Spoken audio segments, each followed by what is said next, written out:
Okay, so today will be interesting lecture because we will cover several topics, starting with chi-square distribution, then t-test, and then f-distribution.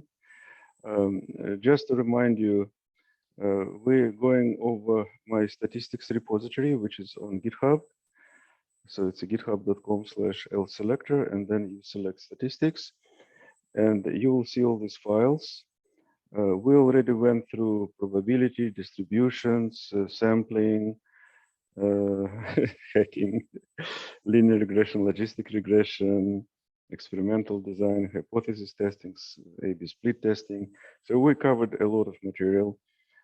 Today we'll cover chi-squared, t, and f. Next will be base, and then I probably will have only one lecture about history and paradoxes of statistics, and we're done with statistics. And also there are some notebooks in the same repository where you can play, for example, with all the distributions you'll see today. Okay, so I'll start with the chi-square distribution.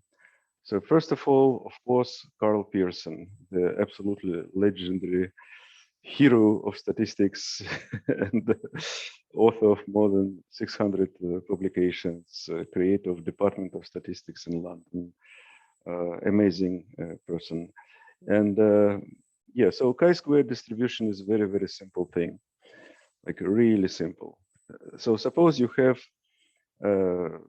k, in this case, k, it's an integer number, let's say 2, 3, 10, whatever. So it's on this like variables which are independent, random, and each variable follows a normal distribution with zero, like a mean value, and sigma equal 1. So it's a standard Gaussian random variables. Like we start sampling these variables, and every time we sample, we calculate the square. So now it's only positive, and then we calculate sum of those k variables. So we'll get this thingy. So what can we say about it? Well, it is positive, right? And depending on the number of variables, the possible distribution of this sum may have a different form. Like think, for example, suppose you have just one variable, and one variable normally distributed around 0.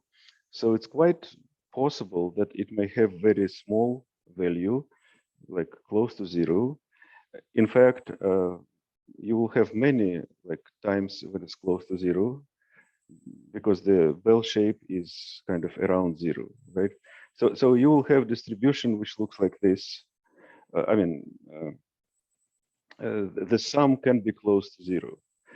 But then if you have, let's say, 10 variables, the probability that it will be close to 0, it's very small because, well, at least one of them will be like far from 0. You have 10 of them, right? So the shape of the distribution will change. It depends on how many elements are in this sum. And the more elements you have, the farther to the right, the distribution will change. So you consider the sum of k squared as a random variable by itself, and you want to see the shape of this distribution and investigate the properties. Well, it's a mathematical task. It was done, oh gosh, you see, 122 years ago. And the interesting thing is that, first of all, the mean value is equal to k, where k is number of degrees of freedom, which is number of elements in this sum. And variance is 2k. So if you have k equal 9, so it's about here. So the mean value will be somewhere here. Okay, so this is chi-square distribution. Nothing particularly interesting so far. Analytically, it is presented like this, where gamma function, just to remind you, it's simply factorial. Well, it is factorial for integer numbers, and then for numbers which are not integer, it's like analytical like filling in the numbers, whatever. This is exact formula, but again, we don't go into math. Okay, so you have idea of the chi-square distribution. Now, why it is useful? Oh, this is actually like I copy-pasted derivation of this formula if you interested, but we're not interested. Okay, so chi-squared goodness of fit test. This is where things become really interesting. So suppose we have k mutually exclusive classes. So for example, you're selling k different products, right? And we have n total number of observations. We have p, a hypothetical probability of each class.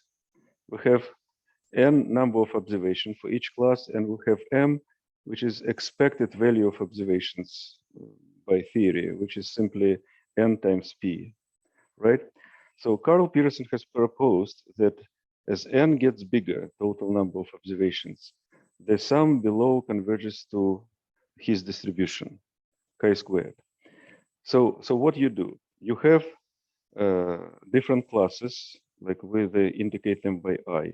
We have observed number, expected number, squared, divide by expected number, and we sum for each classes. Okay, and this supposed to converge to chi-square distribution. So far, it's very, very abstract, and we really better look at a specific example. So we have, for example, three types of cards, T1, T2, T3, and they have theoretical frequency of 30%, 60%, and 10%. So together is 100%. So we have a random sample of 100 cards, and we have counts of 50, 45, and 5.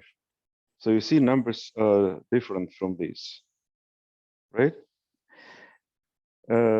So now the question, is this sample consistent with this theory? And we need to use like 5% level of significance to verify this hypothesis, right? So this is how it is used. So null hypothesis will be that the proportions are theoretical. Alternative hypothesis that it is false. Okay, number of degrees of freedom is calculated as total number of elements, which is 3 in this case, minus 1. I'll explain why later. So in this case, number of degrees is 2. So what are the expected values? We have 100 cards, and the first expected is 30%. So multiply by 0.3, we get, so expected numbers for first one is 30, for second is 60, and for last one is 10. So this is, well, I just selected this number, so exactly 100 cards, so it's easy to calculate. Okay, so expected is 30, 60, and 10, and actual measured are these, right? So we form formula like which I provided here, observed minus expected divided by expected. So observed for the first one is 50, right? This 50 minus 30, right? Squared divided by 30. So we calculated this thingy, and then we calculate the same for each one, for each type of the cards. And we get a number which is close to 20. Now, the p-value is the probability that chi-squared statistics having 2 degrees of freedom is more extreme than this number. Using chi-squared distribution, we can find that probability of chi-squared being that big is very, very small. It's much less than 5%. So we reject the null hypothesis, right? And null hypothesis was that theory stands. So in our case, the numbers differ significantly from like null hypothesis. I don't provide these calculations, although you can use Python to do this. But here on the right, you see the theory, 30, 60, 10. You see the observed, 50, 45, 5. And this is the chi-squared test table. So first column is degrees of freedom. So our line is 2 degrees of freedom. And at 5%, it would be 599. Okay, and as we get smaller, you see already 10. Our number is like 20, right? This. So we're somewhere here, like all the way to the right. So which is much less than 5%. Okay, so this is a typical approach how people use the chi-squared test. This is a chi-squared distribution. Like you remember, of course, that shape of the distribution may be completely different depending on the degree of freedom, right? So here we have average, which is not 0, right? so you have some significant number of degrees of freedom. And here, by the way, you see many degrees of freedom up to 100. And here, the chi-squared value. Okay, so the test is very simple. You calculate using this formula, the value, and then you check in the table or you use Python module to do the calculations, whatever. So here is another example. Again, very simple. We do coin flip, and we have a theory, like if you flip it n times, a theory that faces, heads will be half and tails will be half, right? Observed may be different. So we have two classes, heads and tails, which are how to say, so, self-exclusive, right? And you calculate this sum of observed minus expected squared divided by expected. So this is the sum. And you can apply the same formula, like, well, if you put specific numbers. Okay, this is a little bit different example, a little bit more complex, kind of two-dimensional. So we try to answer the questions if boys and girls are same or different in their color preference, right? So it's called test for independence. Are boys and girls are independent from each other or not? A test for independence evaluates relationship between two variables. It is non-parametric, performed on categorical data. So categories here, boys and girls, and blue, green, and pink, right? And this is our data in blue, observed. So example, 500 boys and girls are asked which is their favorite color, blue, green, and pink. And these are the results. So you see boys, 100, 150, 50, total 300. Girls, 20, 30, 150, total 200, right? And these are totals for blue, this is totals for green, and this is totals for pink. Together, 300 and 200 is 500. Okay, cool. So now we will have our null hypothesis that there is actually no difference between boys and girls, right? If this is true, then what would be the numbers for blue, green, and pink for boys and girls? Well, we have 300 boys and 200 girls. So apparently numbers for blue and for boys and girls will be different because there are more boys. So how you do it? You have total of blue 120, and they would be split between boys and girls simply by the number of boys and girls. So it's 3 to 2. So that's exactly what's happening here. So 120 is split between boys and girls. The hypothesis is that they have the same preference for blue, and same we do for green, and same we do for pink.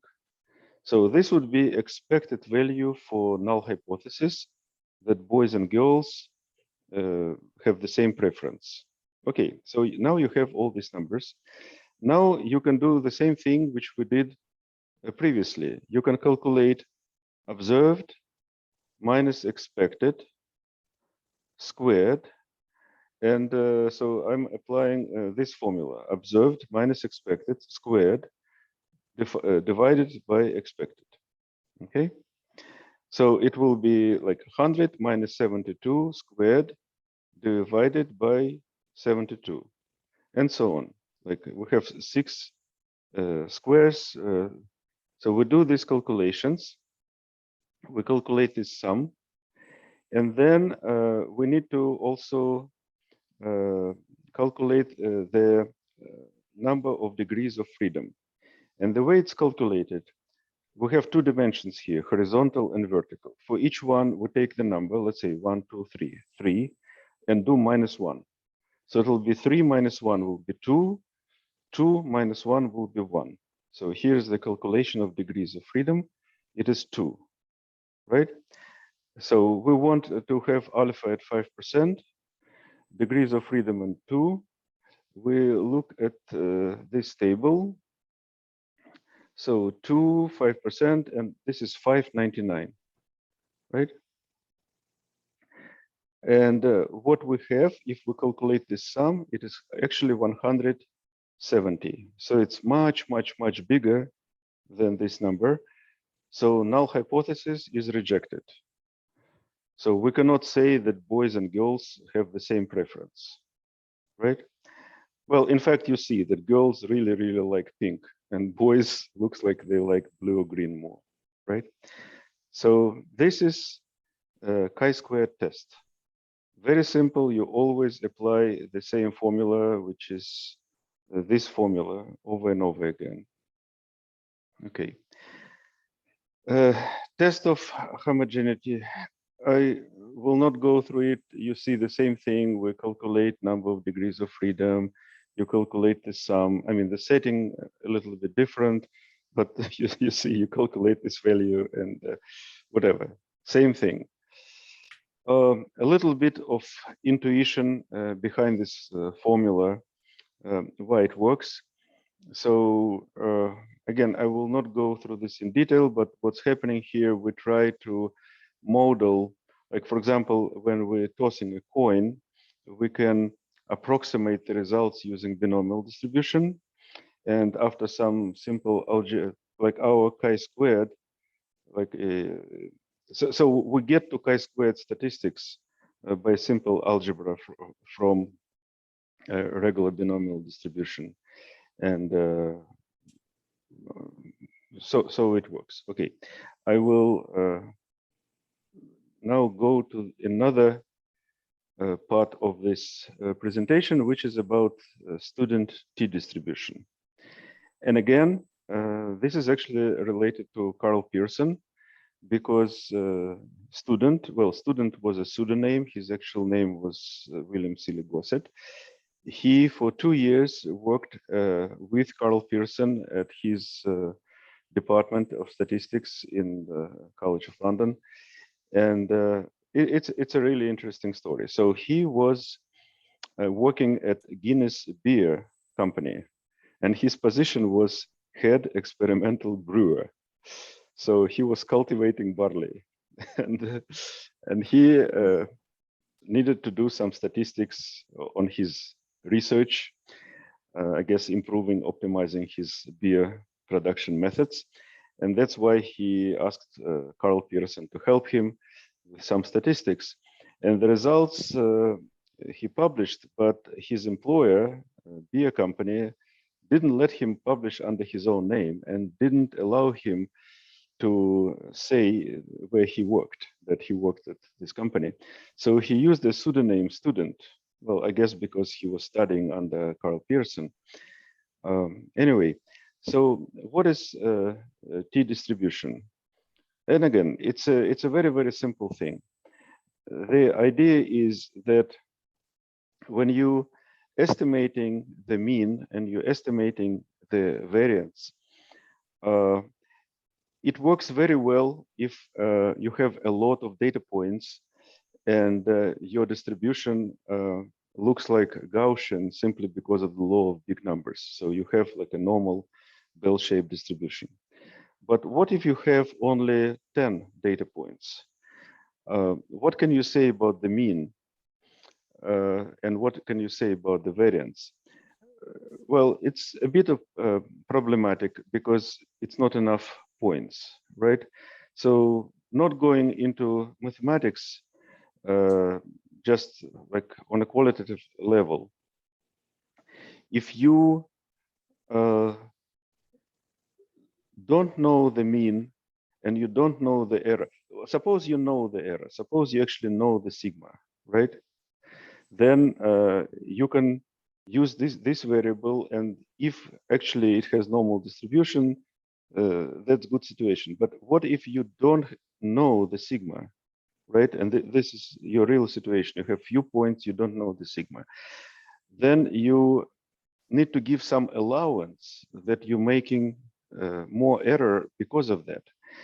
And then you come up with a distribution which looks like normal, but it has fatter tails. So here, and again, in a t-distribution, depending on number of points, which is also called degree of freedom, like in chi-squared. So when you start with a very small number of points, you see the tails are very high, very fat. But as the number of points increases, eventually it becomes this. So the tails are very small, and this converges to normal distribution. So how big the number should be that the distribution is close to normal? Well, about 30, 40, 50, and more, you can just use normal distribution.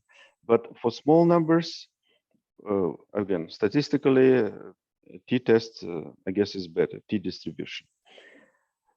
You don't need to know the formula. It is available everywhere in all libraries, in Excel, and so on. And when you're calculating statistics and you want to calculate your, let's say, 95% confidence interval, and you have your distribution, and you just take this 5% out, and this will be your confidence interval. So same as you would do with normal distribution, but for small numbers, you use the t-distribution. That's the difference. Okay, so t-statistics and z-statistics. So when the size is big, you're using z-statistics. So on the left, you will have z-statistics, and why people use the word z? Z is distance from the mean expressed in sigmas. So you kind of normalize for sigma. So you say x minus mean value, and then you normalize for sigma, and you have this z value or z score. So it just, you normalize your random value to standard normal distribution with sigma equal 1, right? It's simple. Now, t-statistics, it's similar, but you don't know the sigma. So instead of some theoretical sigma, you just calculate it practically using like average, and then you mean value, and then you calculate sum of square difference and divide by n minus 1. And this will give you estimate of this S. So you use S, like for student or whatever, or sample standard deviation instead of sigma, right? Other than that, everything is very similar. So we have fat tails, and this is a table which shows how many points and 95% t-score. And you see that as number of points become big, 95% region like becomes plus minus 2. So this is how it works for regular normal distribution. But for smaller number of points, we have fatter tails and you have bigger numbers. Okay, so this is how you can do stuff in Python. Again, it's very simple. A hypothesis test with the t-statistics. Write your null hypothesis, alternative hypothesis, calculate some items, insert in the scoring formula where you're using S as your calculated sample error. Again, absolutely nothing special. So sometimes people use on one side, sometimes on both sides, one tail or two tails. Again, you can use the table instead of doing the calculations. So you go like 5%, you go how many points, and you will get what the calculated value could be. Okay, there are different types of tests. One sample test compares sample mean with given value. Two sample tests or independent sample t-test compares the means of two independent groups, and then a paired t-test. Okay, again, I guess we will just skip this for now. When we are comparing things, they may have different sample errors. So you can use formulas like this, right? Different situations. The actual t-test is not simple. You have to be accurate about your situation. And especially the question is, what if not just the variances are different, but what if they're not Gaussian, right? So different formulas, a little bit different formulas in different situations, independent samples. I'll just go through this fast. And okay, I want to close on this now and talk a little bit about F distribution. So Carl Pearson, famous Carl Pearson, left his department and died in 1936. And after him, the lead of the department became Ronald Fisher. So this is him. And he is famous for F distribution, F test, and analysis of variance, and for his exact test with a lady who claimed that she can distinguish two types of T's. Maybe let me start with this page. This is his book from 1935, and this is Fisher. This is like different ages. Like, again, amazing, very famous statistician. So, and this is from his book, chapter 2, The Design of Experiments, second chapter. Okay, a lady claimed that she can distinguish between two types of cups of tea added first and then milk, or milk added first, then tea. Okay, so he introduced the concept of null hypothesis, right? Given 4 cups of type 1 and 4 cups of type 2, they look the same. Lady tests them and labels the milk first ones. The test is called exact because Fisher demonstrates how in this case he can calculate exact probability of each outcome.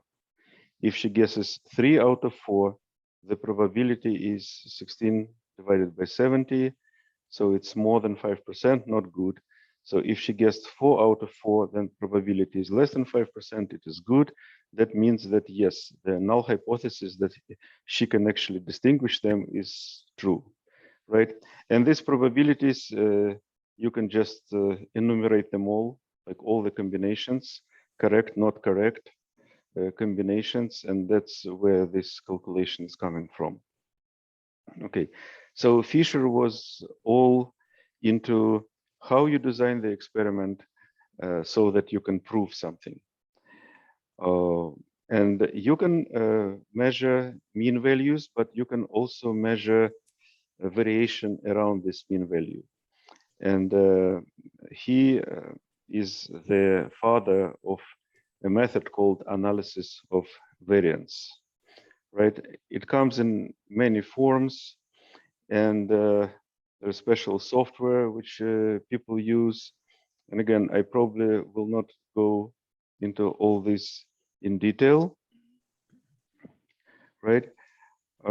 Here's some examples, but I want to talk about F distribution. So suppose you have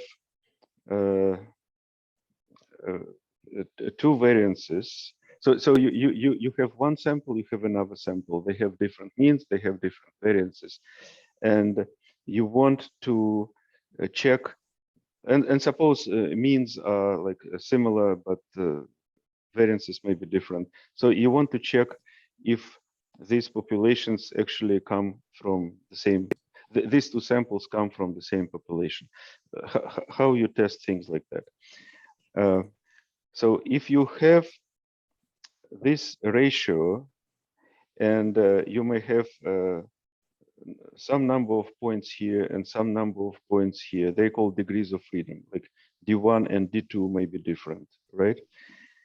And the U1 and U2, they have chi-squared distribution, like y chi-squared, because there's a squared sum, there's errors, right? Variations, we compare variations. Okay, and so this is analysis of this formula at different degrees of freedom. So every time you have to specify D1 and D2, right?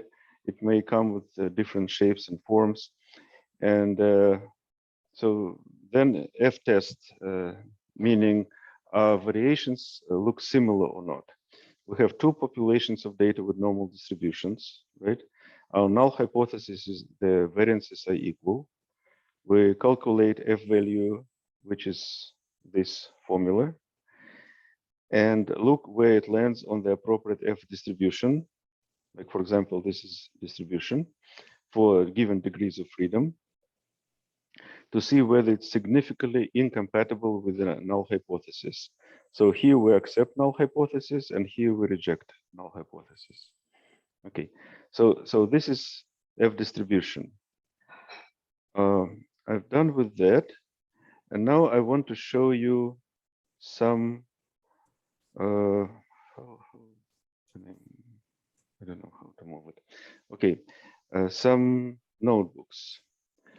So this is again on the same GitHub repository. So we have PowerPoints and we have notebooks. So I opened several notebooks related for today's subject. So some Wikipedia pages, explanation of what is sample variance as opposed to theoretical, right? So you calculate the mean and then x minus mean squared and then divide by n minus 1. And here are some relevant calculations just to show how a t distribution compares to normal distribution. So you can reproduce the results. Here I do some tests, so you can follow this notebook. This is a notebook about F-test, again, calculating the F variable. You see chi-squared on normalized by number of degrees of freedom divided by similar thing, and explanation variance between divided by variance within, kind of what F-test actually measures. Okay, some code here, so you can again play with it. Yeah, this is an interesting thing because you. I was interested if you do A/B split testing and you compare things and they're not normally distributed, how would you compare? And you can use central limit theorem, doing random sampling, convert it to distribution which looks like a bell shape, and then calculate differences and try to use t-test to compare two distributions. And what I tried to do here, I tried to compare like two distributions like that using t-test formula without any changes, or I would first do sampling, convert them to this shape, and then do differences. It actually didn't help. But again, you can look at what's going on here. And yeah, and chi-squared. So this formula, which you've seen painfully several times today, and it just shows how you do it and which modules to use. So I use SciPy, as you can see, SciPy stats, import chi-squared, and again, as you see, not difficult at all to play with this in Python. Okay, this is end of this overview, and I guess I'll stop recording.